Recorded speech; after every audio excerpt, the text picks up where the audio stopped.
Here are today's top stories. The Department of Foreign Affairs says the presence of Chinese vessels swarming near and around West Philippine Sea is illegal. Malacanang dismissed as black propaganda a video linking presidential son Paulo Duterte to illegal drug trade. The DENR reports that parts of Manila Bay near Bataan are now swimmable. And Pateros is seeking to revive its old title as the Philippines' balut sa puti capital.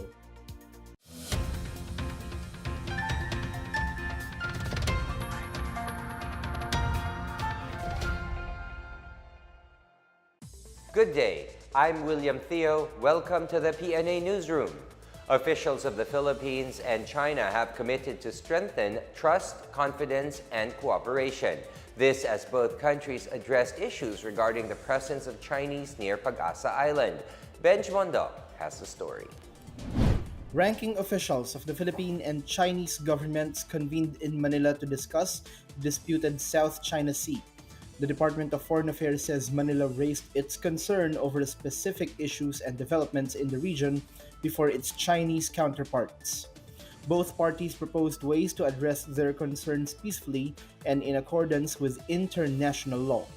The two nations acknowledged that the issues in the South China Sea are not the sum total of the Philippines-China relations and should not exclude mutually beneficial cooperation in other fields.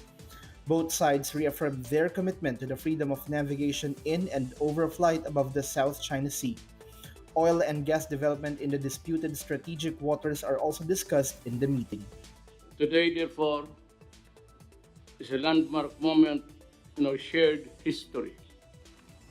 We have turned a new page and we are ready to write a new chapter of openness and cooperation.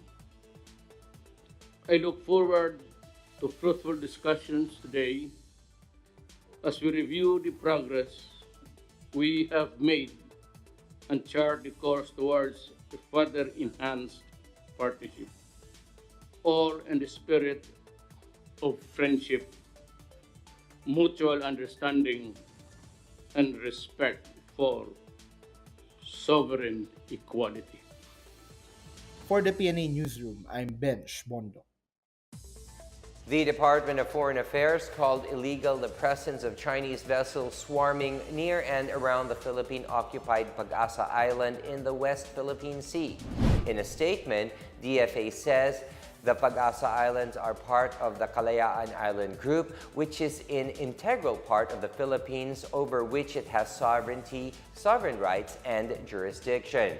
Accordingly, the presence of Chinese vessels near and around Pag-asa and other maritime features in the Kalayaan Group of Island is illegal. DFA says such actions are a clear violation of Philippine sovereignty, sovereign rights, and jurisdiction. Meanwhile, in his Twitter post, DFA Secretary Teodoro Locsin says when a country lets its countrymen swarm into foreign territory and does nothing to drive them out, it is deemed to have endorsed and in effect adopted that an aggressive act against a foreign country. The DFA asserted that the presence of Chinese vessels within the KIG, whether military, fishing, or other vessels, will continue to be the subject of appropriate action by the Philippines. Malacanang dismissed as black propaganda a video linking presidential son and former Davao City Vice Mayor Paulo Duterte to illegal drug trade. The video was uploaded on YouTube on April, claiming that drug lords are allegedly using code names in the list. The narrator in the video said that Paulo Delta is the code name of Paulo Duterte. In a Facebook post, the son of President Duterte noted how absurd the allegation is against him. He also hinted that he knows the person behind the video as someone who has personal grudges and whose smuggling of rice and sugar was thwarted by the government. Presidential spokesperson Salvador Panelo says the video only intends to besmirch and destroy President Rodrigo Duterte and his family. And just like the other false narratives against the president, it will not succeed as majority of Filipino people trust his sincerity and fidelity as well as believe in his incorruptibility.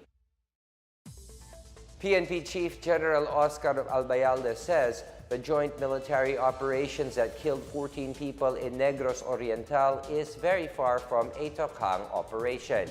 In a press briefing, Albayalde says the action against loose firearms in the province was covered by a search warrant. He also cried foul over allegations that the operation was a massacre. In a statement, Albayalde says, "Let us not be fooled by leftist propaganda and fake news of a purported massacre. All deaths did not happen in one place, but were the result of implementation of separate search warrants that went awry when the subjects of the search operations put up armed resistance." Albayalde also lashed out at various leftist lawmakers who called for his resignation over the said incident. The BIR vows to intensify its campaign against tax evaders, and the Philippines and Czech Republic strengthen bilateral relations. More on these and other news around the metro from Janice Cabe. The Bureau of Internal Revenue will intensify its campaign to go after tax evaders. BIR spokesperson Attorney Marisa Cabreros says its campaign aims to show that the government can file cases against those who don't pay their taxes. The BIR has also issued a revenue regulation mandating doctors to declare their cosmetic medical procedures. The BIR failed to reach its target revenue collection last year due to difficulties monitoring procedures done by doctors. Meanwhile, the Philippine Army denied reports that its database was hacked. Army spokesperson Ramon Zagala says the data that was leaked were old dump files transferred by a third-party provider to the Army database. Zagala assured that the Army's data network is secured and they will investigate the hacking. In other news, the Philippines and Czech Republic met to discuss economic relations in the inaugural meeting of the Joint Economic Commission. The Philippines can now take advantage of the Czech Republic's expertise in fields such as water treatment and agricultural technology, and in bridging investments with sectors such as aerospace, electronics, and automotives. For the PNA Newsroom, I'm Janice Cabe. Still to come, the DENR reports that parts of Manila Bay near Bataan are now swimmable. Residents in Compostela Valley stop an attempted landmine attack by the New People's Army. More on these when the PNA Newsroom continues.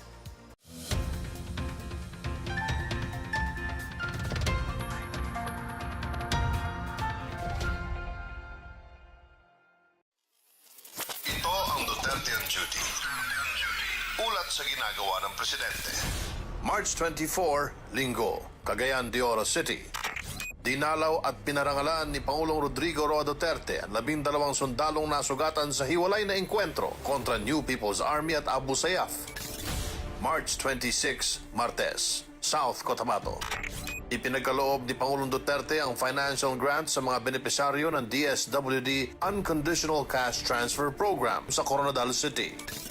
March 27, Miyerkules, Davao City. Nag-courtesy call sa Pangulo si Minister Song Tao mula sa International Department of the Central Committee of Communist Party of China. March 29, Biyernes, Cotabato City. Pinangunahan ni Pangulong Duterte ang inaugurasyon ng Bangsamoro Autonomous Region in Muslim Mindanao na inaasahang magdadala ng pangmatagalang kapayapaan at seguridad sa rehiyon. As we enter the transition period, I ask everyone to work towards building lasting peace and inclusive progress that will benefit all Mindanaoans and the entire country as well. Our victory in this plebiscite is proof of our determination to bring genuine peace and development in Muslim Mindanao to a responsive government that truly reflects the identity of its people. Ako po si Secretary Martin Andanar at ito ang Duterte on Duty. Abangan sa susunod na linggo ang mga gagawin ng Pangulo.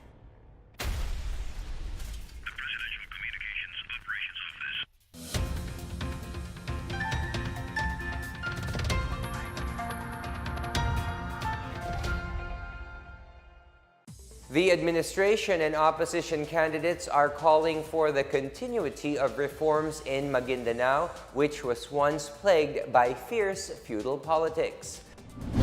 Senatorial aspirants from all parties are batting for efforts that would prevent a repeat of the infamous 2009 Maguindanao massacre.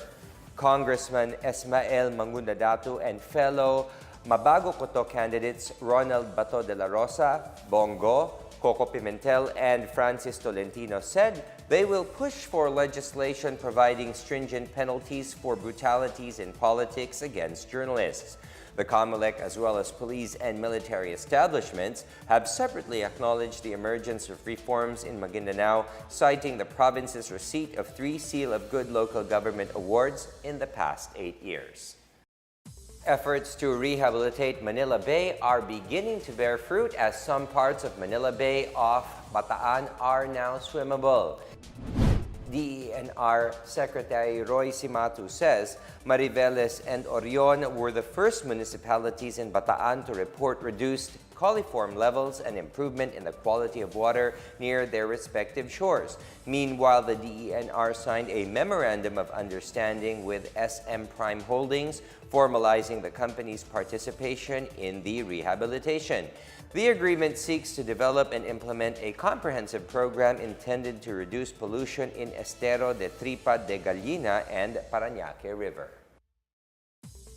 La Castellana Negros Occidental is celebrating its annual Banana Festival. The province is optimistic of good production this year despite the dry spell due to El Nino. The 22nd Banana Festival, which opened on April 1st, aims to promote the town's agricultural products, especially banana. The festivity has become a venue for local farmers to showcase their products, both raw and processed, and tap more potential markets. All 13 barangays showcase the products of their farmers, such as saba sticks, which has become their source of livelihood. The festival will culminate tomorrow, April 5, with a street and dance competition. Residents in Mabini, Compostela Valley foiled an attempt by the New People's Army to launch landmine attacks. The military recovered a 7-kilo landmine and a 150-meter tripwire set up at the Barangay Road at Junction Sitio Banban, Barangay Anitapan, Mabini. They also retrieved 3 10-kilo and 1 15-kilo landmine at the Barangay Road of Barangay Maganit, Mako. East Mincon Commander Lieutenant General Felimon Santos Jr. thanked the residents for their support in keeping peace and order and for denouncing the atrocities of the NPA. Landmines are prohibited for warfare by international humanitarian law, but the NPA has been using them in their attacks. 7 persons are injured in an explosion near a restaurant in Sultan Kudarat. Meanwhile, SSS Bacolod branch receives a bomb threat. More on these and other stories from the provinces from Benj Bondok. In Sultan Kudarat, a suspected improvised explosive device left in front of a roadside restaurant injured at least 18 persons, including the restaurant security guard. The blast occurred in front of Carlitos restaurant on Wednesday afternoon. The Police Regional Office 12 has formed a task force to investigate the incident, which is believed to be linked to an extortion attempt. In Bacolod City, an SSS branch in Lacson Street is safe after a bomb scare on Tuesday. Police immediately responded after an employee received a text message from an anonymous sender saying that a bomb has been planted in the building. The branch issued a statement assuring SSS members and employees of their safety as they immediately resumed operations. In Iloilo, the Armed Forces of the Philippines lifted its advisory for tourists to avoid mountainous spots in the towns of Igbaras, Miagao, and San Joaquin. The advisory was issued on March 27 as part of the AFP's preventive measures for the 50th founding anniversary of the New People's Army on March 29. Local tourists can now explore and enjoy the mountains of Iloilo, especially with the upcoming Holy Week. For the PNA Newsroom, I'm Benj Bondo. Up next, homegrown products are now available in duty-free. The Samahang Basketball ng Pilipinas vows to support Kai Soto's bid to join the NBA. The PNA Newsroom returns after these reminders.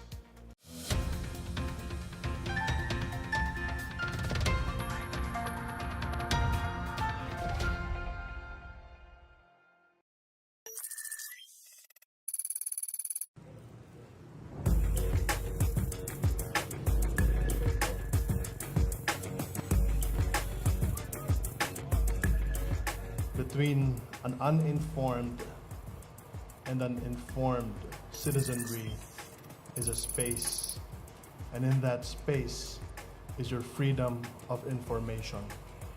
And in the use of that freedom of information, that space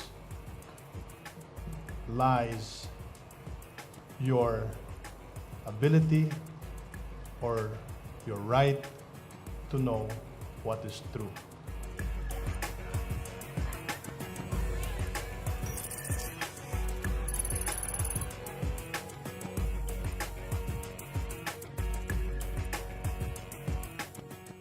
The PCOO during the past administrations focused in Imperial Manila. But I, as the secretary of the PCO, I believe that Tacloban is also the Philippines.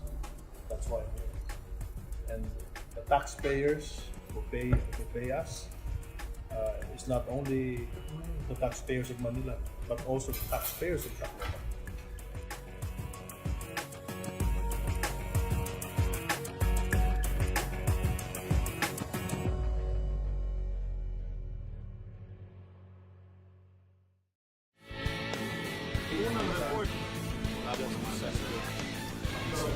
This is Secretary Martin Andanar, and you're watching.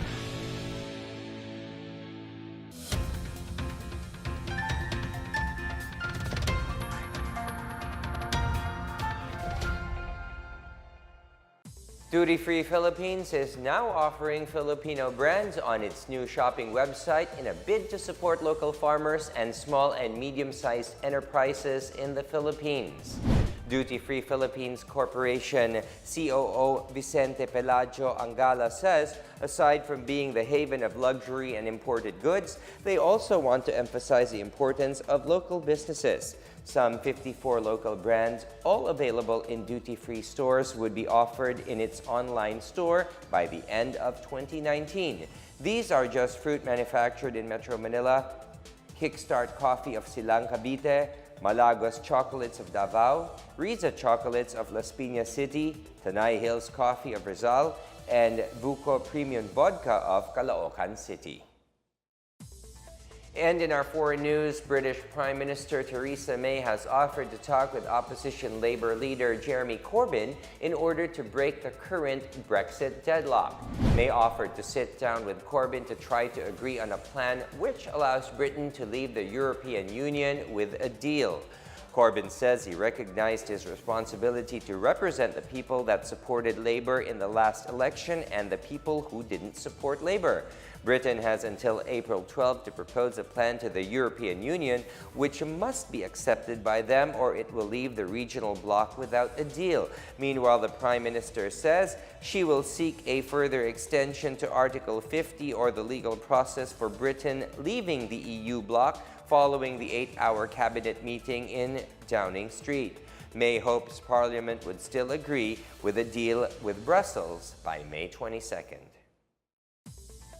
The Samahang Basketball ng Pilipinas vowed to support Kai Sotto in his bid to join the NBA after the Atenean expressed his commitment to help the national team. The SBP lauded Sotto for thinking of the welfare of the national team in his decision to train overseas. SBP President Al Panlilio commends Sotto for his commitment to play for Batang Gilas in the World Cup in Greece and for Gilas Pilipinas in the FIBA World Cup in 2023. He says the SBP is coordinating with the management of Sotto to ensure that all his needs are addressed and his training will be worthwhile and fruitful. Sotto announced that he is leaving for the United States to undergo full-time training to become the first homegrown Filipino player in the NBA. The 7'2" big man has been named to the 23-man Philippine team training pool for the FIBA World Cup. Pateros is known as the home of the exotic balut and the industry that made duck eggs popular.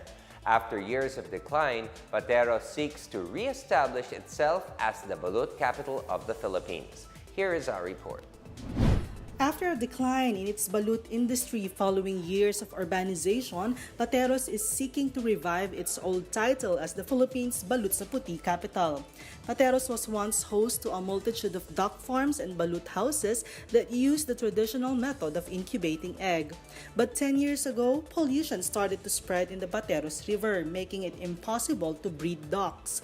Another reason is the balut makers' initial failure to adopt technology that could maximize production. Thus, traditional balut makers were overtaken by producers from other areas that use modern production methods. In a bid to revive their title, Pateros has partnered with the Department of Tourism to strengthen their promotion of balut. During the Balut sa Puti Festival last March 30, the municipality gave spotlight to the exquisite dishes that could be cooked using duck eggs and its meat, such as pickled itik and afritadang balut. Cathy Agustin, officer in charge of DOT National Capital Region, said they would be giving recommendations to the local government of Pateros on ways to further promote these and the balut itself, not only as a livelihood but also as means to attract tourists. For the PNA Newsroom, I'm Janice Cave. Let's now check out the weather forecast for Metro Manila and the rest of the country.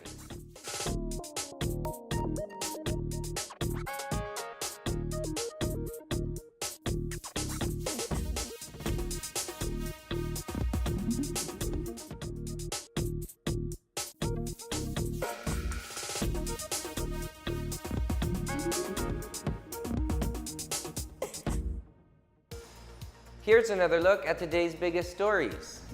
The Department of Foreign Affairs says the presence of Chinese vessels swarming near and around West Philippine Sea is illegal. Malacanang dismissed as black propaganda a video linking presidential son Paulo Duterte to illegal drug trade. The DENR reports that parts of Manila Bay near Bataan are now swimmable. And Pateros is seeking to revive its old title as the Philippines' balut sa puti capital. Thank you for watching another edition of the PNA Newsroom. To check out these and other stories, visit the PNA website or follow the Philippine News Agency on Facebook and Twitter. For more stories about the government and how it serves the Filipinos, look for these hashtags in all of our social media platforms and websites. And that's your daily dose of the latest news and information that you need to know. From the PNA Newsroom, I am William Theo. Good day.